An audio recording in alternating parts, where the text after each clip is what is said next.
Ce nouveau chapitre de One Piece nous transporte dans un lieu rarement exploré et empreint de mystère, le monde souterrain des géants. Profondément enfoui sous le royaume d'Elbaf, ce monde souterrain est l'équivalent d'une prison légendaire, réservée aux criminels les plus redoutés et aux traîtres de la société des géants. C'est ici, dans cet endroit terrifiant et empreint de légende, que le prince Loki est emprisonné, son statut autrefois prestigieux, désormais éclipsé par des chaînes. Les premières images du chapitre montrent Loki, enchaîné de la tête aux pieds par des chaînes en granit marin, la pierre redoutée capable d'annuler les pouvoirs des fruits du démon. Le prince géant est visiblement affaibli, les marques de son emprisonnement se lisant sur son visage. Mais son regard brûle encore de cette lueur indomptable qui témoigne de sa fierté. Autour de lui, la cellule est entourée d'une faune imposante et sinistre. Des créatures géantes patrouillent comme des cerbères autour de son cachot.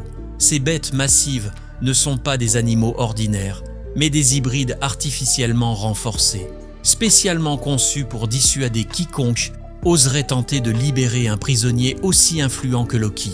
Les gardiens de Loki sont eux aussi des géants, mais leur esprit a été brisé, transformés en marionnettes, dévoués à la surveillance de leur prince déchu. Bien qu'ils soient ses compatriotes, ils le surveillent avec une haine évidente, comme si leur loyauté avait été réécrite pour haïr leur ancien prince. Quand Loki esquisse le moindre mouvement, les geôliers réagissent immédiatement, resserrant ses chaînes et veillant à ce qu'il ne puisse pas se libérer. Mais Loki, malgré son emprisonnement, affiche un mépris glacial pour ses gardiens. Son esprit reste insoumis, et derrière son calme se cache une impatience croissante. Il semble attendre l'occasion idéale pour retourner la situation en sa faveur. Dans cette atmosphère oppressante, Luffy, toujours curieux et intrépide, fait irruption dans le monde souterrain. Sa présence éveille une attention immédiate chez Loki, qui perçoit dans Luffy une force brute et une énergie indomptable. Loki saisit cette opportunité pour attirer Luffy dans un jeu de manipulation. Il lui propose un pacte audacieux. S'il le libère de ses chaînes, il promet de devenir son allié et de détruire tout équipage que Luffy désire anéantir. Bien que cette proposition soit alléchante, Luffy reste sur ses gardes. Ce n'est pas la première fois qu'il rencontre des ennemis prêts à trahir leurs alliés pour leur propre survie. Luffy est intrigué par la puissance potentielle de Loki, mais il sait aussi que les alliances ne sont pas à prendre à la légère, surtout avec quelqu'un qui est enchaîné par ses compatriotes. Pour pousser Luffy à accepter, Loki tente une tactique provocante en insultant l'une des personnes les plus chères à Luffy, Shanks. Le prince géant traite Shanks de « poule mouillée », un terme méprisant qui résonne immédiatement dans l'esprit de Luffy.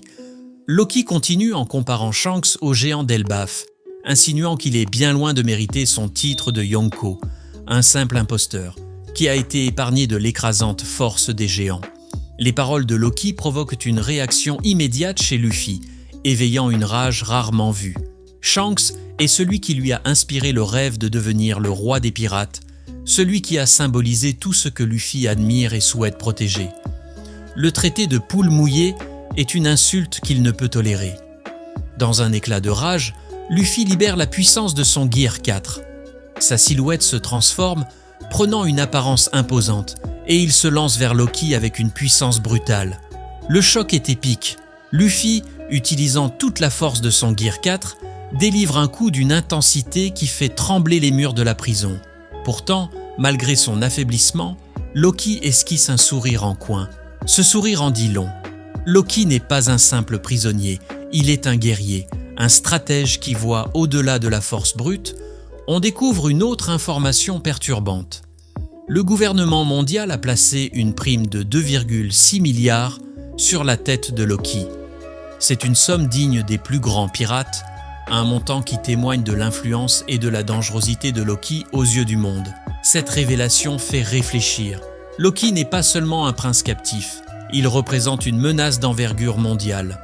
Le fait qu'une telle prime ait été placée sur lui intrigue, d'autant plus que Loki semble détenir des informations essentielles sur Shanks. Luffy, poussé par son désir de comprendre la connexion entre Shanks et Loki, demande des explications.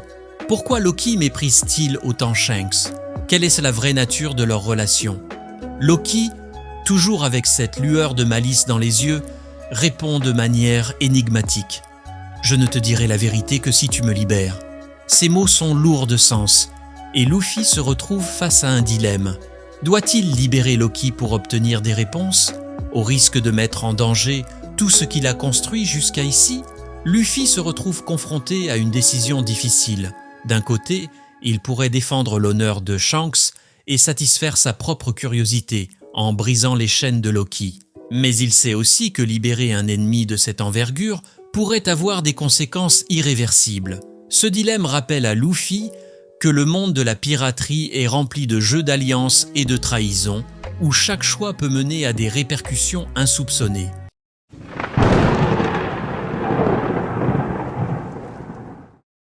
Pendant ce temps, Zoro et son groupe échappent de justesse à Rhodes et à un gang de pirates à leur poursuite.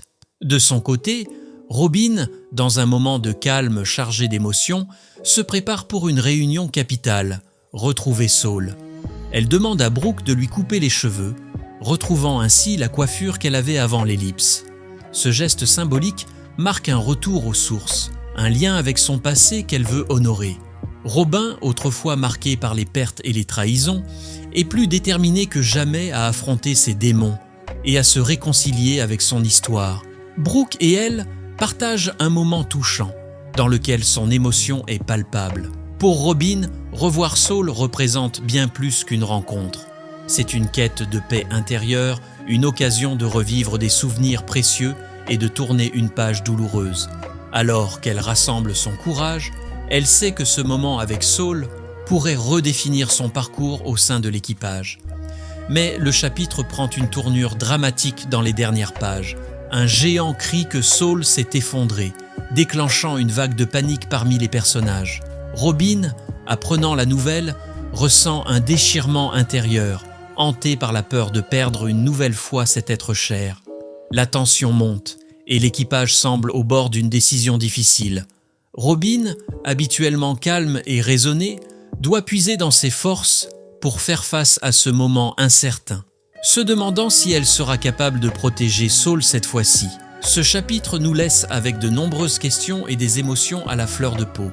L'affrontement impitoyable de Zoro avec Rhodes, la quête profondément personnelle de Robin pour retrouver Saul, et le mystère autour de Loki et de ses liens avec Shanks tissent un récit captivant où chaque personnage se retrouve à un carrefour de son destin. Si vous avez aimé cette analyse et que vous souhaitez suivre toutes les dernières théories et résumés de One Piece, n'oubliez pas de vous abonner à ma chaîne YouTube. Ensemble, continuons à explorer cet incroyable univers et ses secrets encore enfouis.